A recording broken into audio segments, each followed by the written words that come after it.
Alright, doing another one of these fucking things. And in today's video, it's all gonna be, non-Nintendo stuff. So, yeah, you're not gonna see no Super Nintendo or Virtual Boy or Famicom Disk System or stuff like that. I don't own a Famicom Disk System, ignore that I said that. But, yeah, we're gonna talk about stuff like this. Wind a Breath of Heart for the Dreamcast. Yeah. It's a Japanese Dreamcast game. This is definitely not part of the 248 North American Dreamcast games. Yeah. What can I say about it? It's a visual novel. Not the most interesting visual novel I can think of, but then again, I cannot understand these games, and I really buy them just because, hey, they'll make good riffing material on Watch Us Play. And, kind of cool to have, This is kind of interesting because this game came out in 2003. Yeah, this is a very late release for the Dreamcast. But there were games in Japan only. Not that many of them, but there were like games that were released throughout the years, like 2002 to even as recent as 2007, officially at that.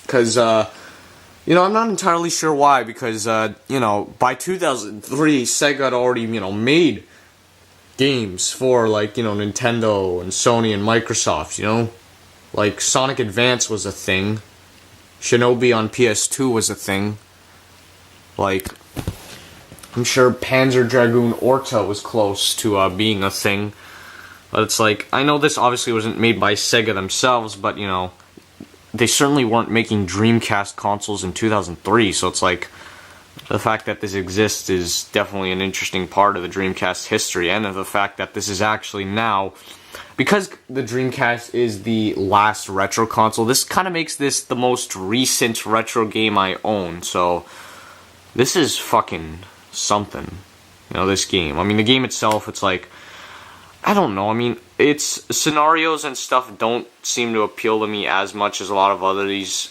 games I own. In fact, I don't know if there's any interactivity in this, to be honest. But hey, it's interesting to have. Here's something I really should have talked about at least like 6 episodes ago. Nightshade for the PlayStation 2. Now, what this is that this is actually the sequel to the Shinobi PS2 game, simply called Shinobi. Except instead of, controlling Hatsuma, you're now controlling this person here, Hibana. Now, I want to, go for the record saying that this is a great game, okay? It's just a really fun, platformer / hack and slash, you're going around killing all the enemies. It does play pretty much like Shinobi on the PS2, except you don't have to kill enemies to stay alive, because the fucking stupid Akujiki sword isn't, draining your health or whatever, like it was in the last game. Though you can play as Hatsuma in this game once you beat the game and you have a save file of Shinobi PS2 on your memory card. Now, as I said, it's a great game, but the thing is, it kind of suffers with one or two big issues. The first issue is the bosses, but then again, the bosses in Shinobi on the PS2 are fucking awful as well. This, not as awful, but I feel like there's too much, strategy planning and so little time, too, considering how fast everything is. It's really fucking annoying. It's just, the bosses are really definitely a pace breaker and kind of ruin the experience in a way. Definitely not as much as Shinobi on PS2. I mean, even with the strategy, even if you know what you're doing, it's like, I still don't like the bosses in this game. Another thing, the game itself is short. It's only 13 stages, which may sound like a lot, but the thing is, the adventure just doesn't feel as fleshed out as it could be. They could have done some more things with the plot. I do think the plot's, fair enough. It's basically just, Hibana's gotta get the shards of Akujiki and stuff. And then return it to, the government or whatever, though that never happens. She actually takes the sword for herself. I feel like the plot could have been more fleshed out, along with the adventure overall. Really, only 13 stages? I feel like this could have been easily, a 20-stage game, Because Shinobi on PS2, yeah, it also suffered the problems with the bosses, but that felt like a much more fleshed out journey, and I think that's really the big criticism with this game, because other than that, it plays really well, and it's a great game, but, you know, yeah, the journey just needs to be more fleshed out. But still, really good game. And then we have Katamari Damacy, also on the PS2.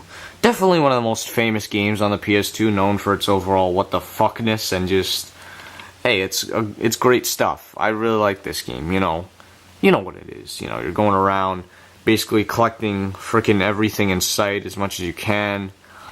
You have a time limit, and you know, you're listening to some crazy ass music, but then they throw you a curveball in like one or two of the stages with English music, or music that is in English rather.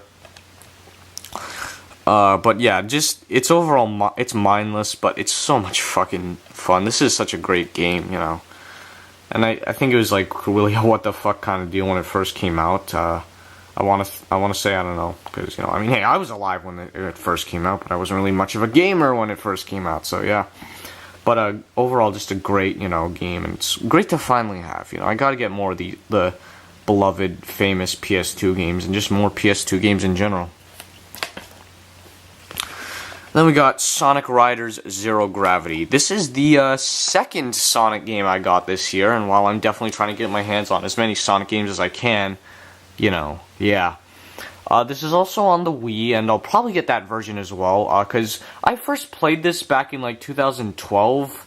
You know, I borrowed it from my friend Jason, and I was gonna get it, but I was kind of focusing my eyes on the PS2 version, because I thought with the Wii version you couldn't use the GameCube controller. I believe you actually can, despite the fact that it doesn't say that on the back of the box.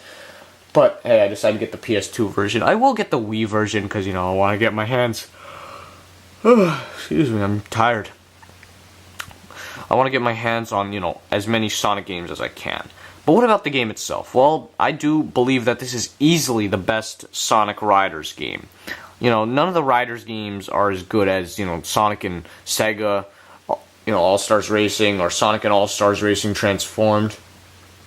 But something about Zero Gravity really stood out to me. I think, you know, the world, the levels, the plot, just, I think there's a real charm to, you know, this game. Just a really, you know, charm aesthetically and gameplay-wise that just really made this stand out to me compared to Free Riders and, well, Sonic Riders. You know, I don't know really how to explain it. I mean, I definitely think I've gotten better since I last played this back in 2012.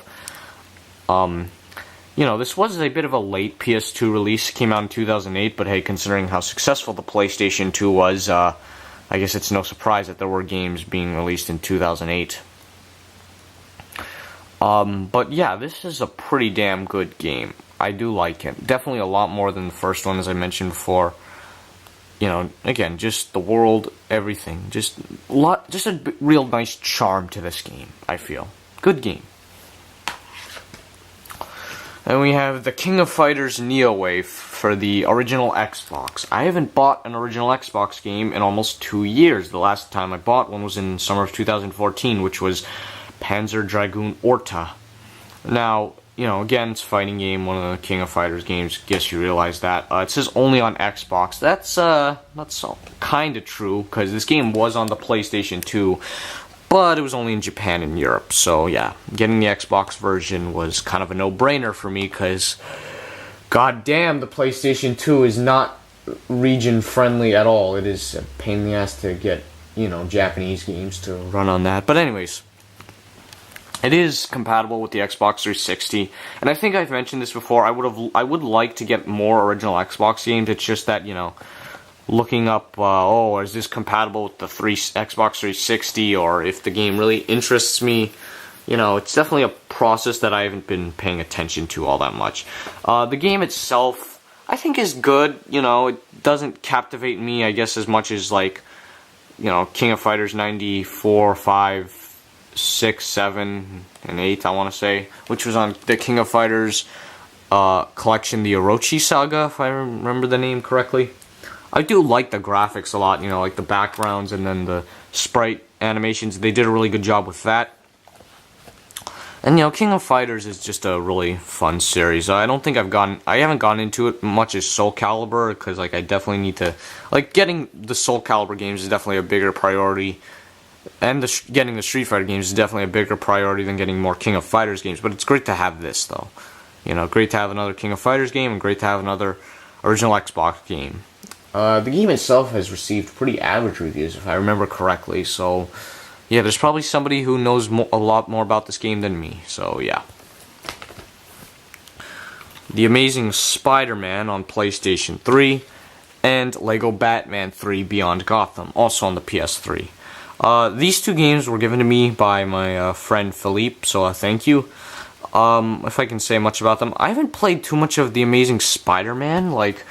It first starts off with a cutscene, and then I believe it gets into, some sort of action, kind of like Spider-Man 2 or Spider-Man 1 or whatever.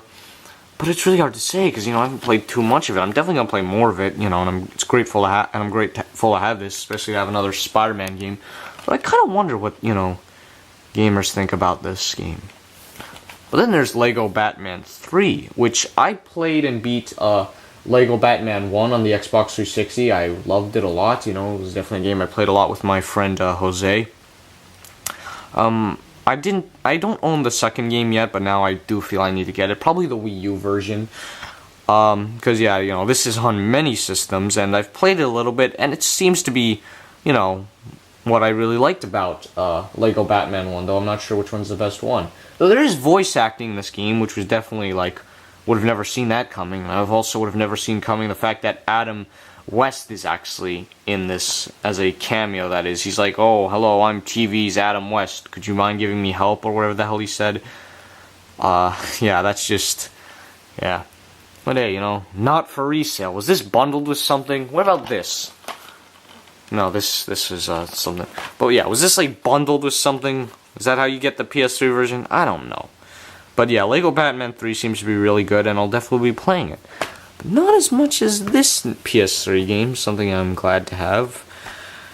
Aqua Plus Dream Match. Now, this is another one of those games I got because I saw it on GameSack. I believe Joe talked about this in Fighting Games 3, I want to say. And yeah, it just looked really cool to me, as a record, this is actually the second Atlas game I own, yeah. I'm sure Alpha Megasin and Pete Dorr, maybe even, Pat the NES Punk, they probably own a couple Atlas games. The only other Atlas game I think I own is Mach-In X on the Dreamcast. But yeah, this is, it's a fighting game. It's interesting because it's a fighting game, with all these characters mashed up from, visual novel games and date sims, so it's yeah, how about that shit? Even, lists in the manual where all these characters come from. And, Joe mentioned how, the thing that attracted him to this game was, well, not only the price, but also the anime look, because if you do watch this game, yes, the art style is, well, anime, and it looks really fucking good, hey, it's a 2D game on the PlayStation 3, it should look really good. And yeah, that's kind of what appealed to me there, and also I guess what he said about the game too, because that's the thing, I haven't watched that much anime. I've watched 4, but I've always loved the art style of a lot of animes. It's always something that's really appealed to me. So yeah, that's I guess one thing, and hey, it's hey, I get a somewhat anime styled game without getting visual novels, but not really games based off of an anime, per se. Though I do own a few of those. But yeah, this is actually a really good game, and it's nice that I can, understand its combat system rather than just randomly mashing buttons. I can explain a thing or two here, and as a result, might actually win, but hey, I certainly didn't hear about this game before Joe talked about it on GameSack. I don't know how popular it was, but hey, it's definitely, nice to have in the collection and all. Well, that was a bit of a shorter episode of gaming pickups. I still got a lot of games to talk about, I think. Yeah, there's a lot of things need to catch up for. I had this, Nightshade. I had this since February, and I haven't talked about it. And like, you know, this, you know, one of the games I got in New York, haven't talked about it either. Why the fuck do I make these videos? Do people even care? I think it's like, maybe people just want to find out what their fellow gamers or whatever picked up. You know, but me specifically, well, considering how many of these I made, I don't know, somebody might care. Yeah.